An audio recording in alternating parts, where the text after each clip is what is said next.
Hi everyone, welcome to the fourth episode of Ukraine War Uncovered, podcast about the war in Ukraine. Today is 447th day of the Russian full-scale invasion of Ukraine. My name is Pavlo and my colleague is Anna. We are Ukrainians and co-hosts of this podcast. In this podcast we will uncover facts and stories about the war in Ukraine, some of which you may not hear from the mainstream media. We will provide you with key weekly updates about the war based on information from the ground, connect with eyewitnesses and experts directly from Ukraine, and share stories of wartime life inside Ukraine and stories of temporarily displaced people. We will also uncover Ukraine, its culture, language, and history for you.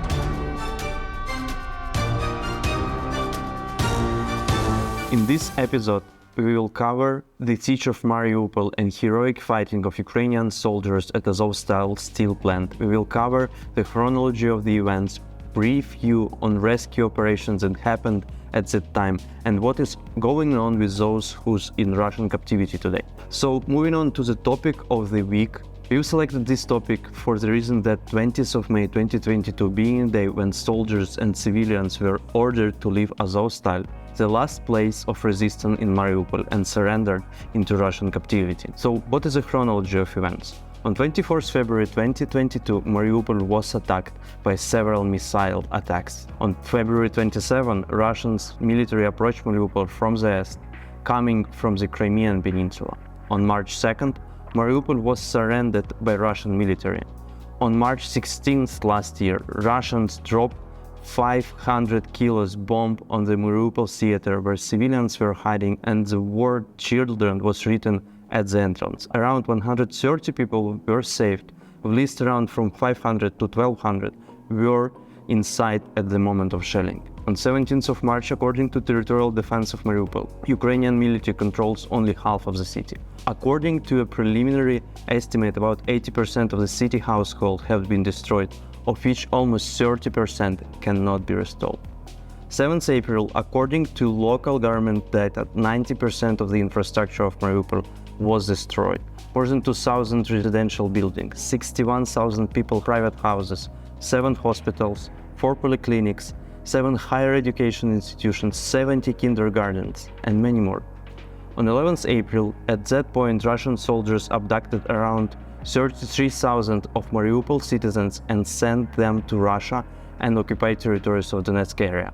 Soldiers of Azov regime reported that Russians applied chemical weapons at the Azovstal using drones. On May 3rd, Russian military entered the premises of Azovstal and fighting intensified significantly. On May 7th, Ukrainian government announced that all children, women, and senior people were rescued from Azovstal premises. On May 8th last year, Zelensky confirmed that military extraction is not possible from Azovstal, and thus only diplomatic negotiation will be resolution. Switzerland, UN, Red Cross and Turkey were involved in these negotiations. On May 10th last year, it was confirmed that at least 100 civilians are still within the Azovstal plant, in addition to a very high number of Azovstal battalion soldiers and marines. Between 15 to 20 May 2022, Ukrainian soldiers and civilians were leaving Azovstal, following Russian orders and instructions. This is because on May 17th, it became known that defenders of Azovstal received a signal from higher command about their right to leave the complex in order to save their lives. Around 2,500 Ukrainian soldiers left Azovstal, and on May 20th, 2022, the defense of Azovstal was completed. Life of those in Azovstal, brief witness comments of those being for about 80 days under siege. Nadezhda arrived at the Azovstal plant on March 2nd. I was there because it was the safest place I knew of in the city, and it had a shelter, says this young long-haired woman, who explained that when the war broke out, she was alone in Mariupol. At Azovstal, she lived with other people who huddled in the tunnels and bunkers with her, taking turns to eat and sleep in groups. There was no light except for that coming from a generator that supplied some power. Life in Azovstal has been hard, admits Dasha. There was a group of children and the youngest was just a year and a half. We spent the day playing hide and seek, making paper toys, she says. Dasha is scared. Her father, who is employed by the steel company, is still inside. Now I just want to get out of this hell, wash my hair, take a shower, says the young woman. It has been very difficult and we still have to process it. We had nothing, no food, and we were too scared to go out for it. But the army brought us supplies and helped us survive in there, adds Inna. Alina, a steelworks employee, recounts how people at the plants have had to live basically on pasta, bread, oatmeal, and occasionally some canned meat. You cannot imagine the conditions in which we have lived, she says shakily. The situation worsened on April 7th when the Russian attacks on Azovstal intensified. The bombs shook the foundation of the bunker. Wrapped up in a red jacket despite the sunny day, Valentina says she thought no one would remember the refugees and the plants, some 17 families. We didn't think anyone knew we were there, said the 70-year-old woman who has spent 2 months in the Azovstal tunnels with her son and 10-year-old granddaughter. Sitnikova promised the child that they would get out no matter what. And so it has been, she says with a sad smile. There have been secret rescue operations from Azovstal via helicopters. So the context is the following. Between March and May 2022, more than 2,000 soldiers were trapped in the Azovstal steel plant with supplies, med armor going low. The Ukrainian intelligence decided to organize a deadly operation to provide those surrounded in Mariupol with a chance to leave. The GUR, name of Ukrainian Chief Intelligence Command, planners intended the mission to be so audacious, so suicidal, that Russians would not realize the helicopters were Ukrainian and assume they were their own. If it worked, they would do it again. They wanted the crews to make it back, but everyone knew there would be no return from Azovstal soldiers. Even before the Russians started shooting, the flight was a nightmare. Vitaly, 51, one of the pilots said, "They gave us orders and there was no panic at that moment," he said. "I just thought I have to work with and survive. It was only when they said, 'Now go and have a cup of tea and wait for the signal,' I thought, please God, let this to be today, but tomorrow." Vitaly and his wingman, Vyacheslav, both from the 16th Army Aviation Brigade, left the base in Dnipro at 250 km per hour and at 3 meters from the ground low. At one point, they passed through a Russian tent camp. Pilots remember watching them amazement as they were Russian soldiers brushing their teeth in the morning light. He counted down every minute of their 40. They were within the range of Russian anti-aircraft missiles. Once they reached the sea, they were confronted by 2 Russian warships. Somehow, neither opened a fire as the aircraft skimmed the waves in front of them. Then Mariupol came into light. They established contact with Azov Command, Denis Prokopenko, and landed, unloading the equipment and collecting the wounded within 7 minutes. It was very, very fast, Vitaly recalled. At one point, I saw the Azov guys spinning so hard with the cargo, I had to signal to their commander, "Calm down, we will stay here as long as you need." Vitaly and Vyacheslav flew back to their rendezvous point, embracing when they were out of the aircraft. Vitaly was overjoyed they had survived. 2 helicopters returned on March 29, pockmarked with bullet holes. On March 31, 4 Mi-8s went out with a Mi-24 attack helicopter for cover, engaging Russian forces around Azovstal to distract fire from the transport. They were hit with man-pet rocket. One was shot down at the offset, returned only 1 engine, he said. But we brought 22 wounded back. So the GUR sent in more ammunition and medical equipment between March 21st and May 11th last year. A total 15 helicopters and 45 air crew made nearly 30 rescue missions to Azovstal, delivered Starlink communication devices, ammunition, medicine, as well as evacuating wounded. 6 flights were successful, more than 20 were not. These are truly heroic people. Their examples show the whole country how real soldiers should act, said Pavel, who coordinated the operations announced by the General Guerrilla Budanov. Those were rescue operations from Azovstal, carried out last year very heroically to save those who were under the siege. Anna, turn over to you.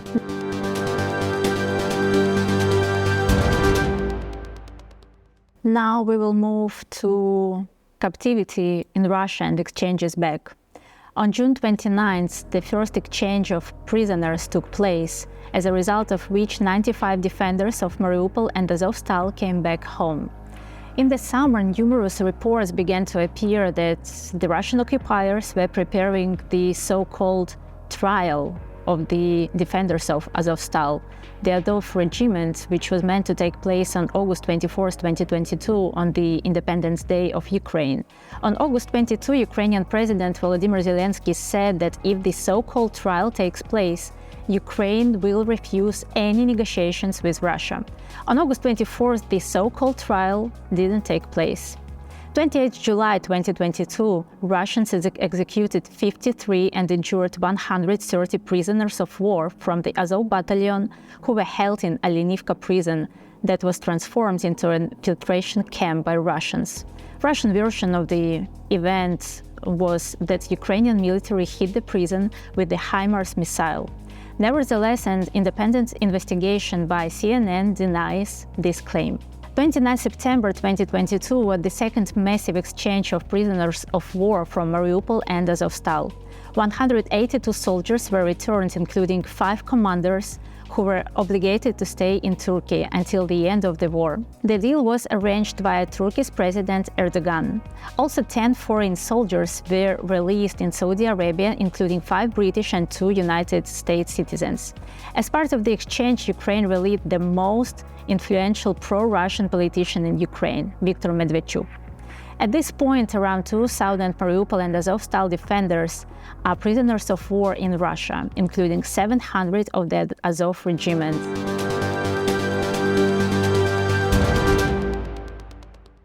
Moving on to update from the front lines. 13th May this year, Ukrainian General Syrsky mentioned that the operation at the Bakhmut is still being carried on and Ukrainian military moves forward in certain directions. 14th May this year, according to Hanna Mahler, a spokesperson for the Ministry of Defense, Ukrainian military regained 10 strategic positions of Russia at the north and south of Bakhmut. So Bakhmut remains the hottest point of the battles, but the battles going on through the whole front line still right now. Let's move to news update from this week. So, on May 11th, Russians launched several C-300 missiles and killed 1 woman, as well as destroyed 2 blocks of flats in Slavyansk.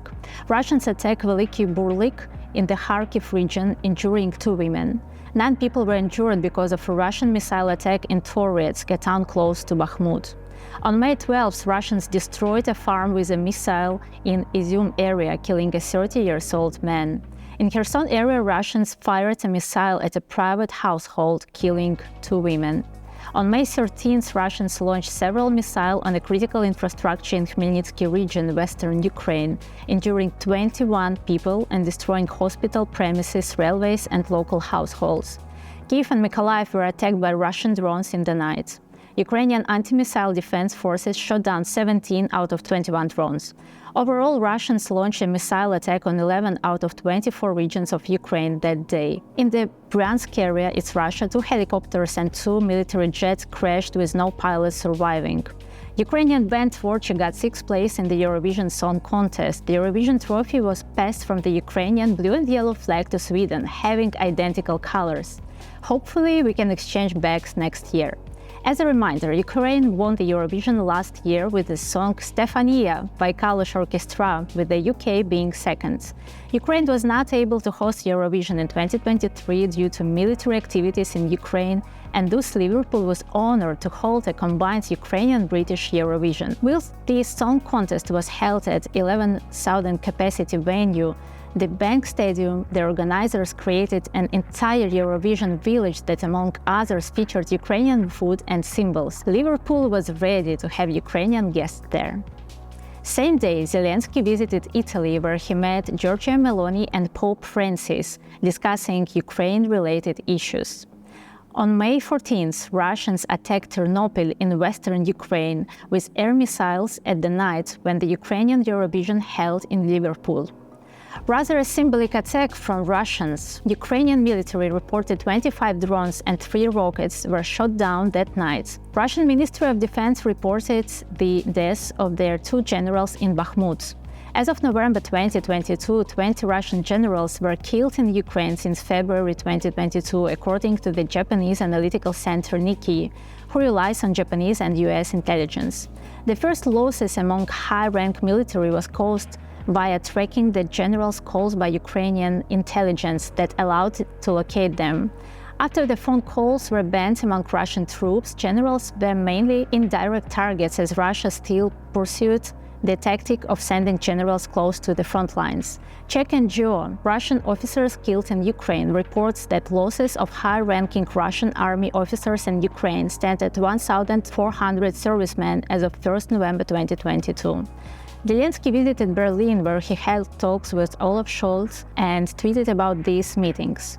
Weapons, powerful package, air defense, reconstruction, European Union, NATO, security.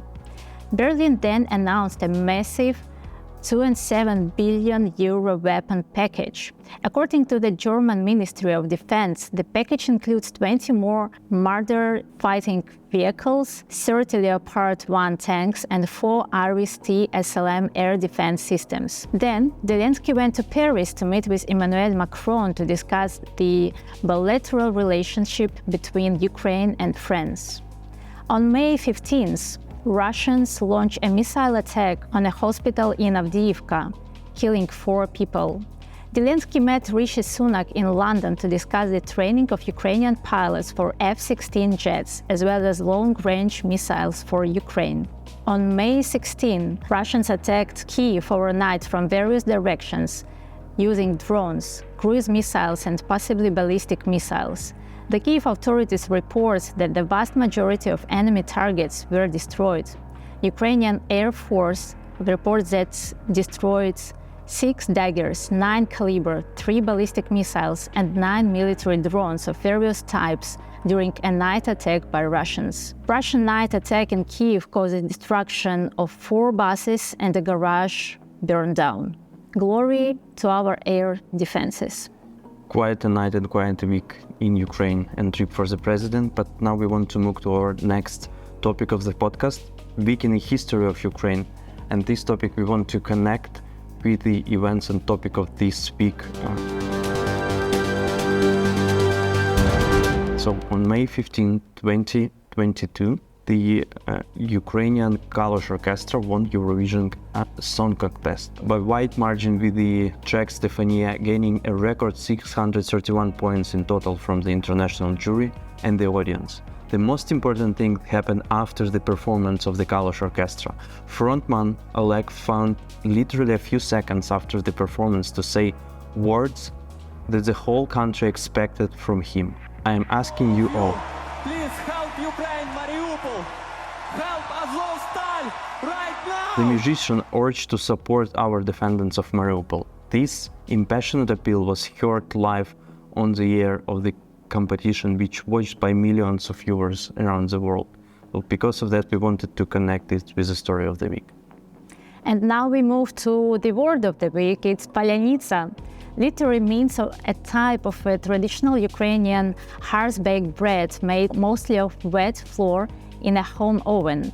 It comes from the verb to burn, palyti, and the bread's crust often looks a bit burnt. In the war context, the word palyanytsa is used as an important shibboleth test in the Ukrainian language to identify Russians from whom the Ukrainian language is not phonetically familiar.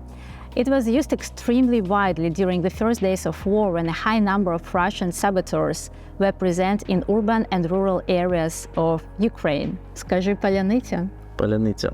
So that's it for today. Thank you for being with us today. See you next week. Actually, hear you next week. Yeah, and hear you next week. In the next episode, we will cover the routines of those under shellings, showing you the life of ordinary Ukrainians who do their best to live an ordinary life, work, study, and see friends and the regular air sirens. Devastating news, the destructive shellings. Glory to Ukraine. Glory to Ukraine.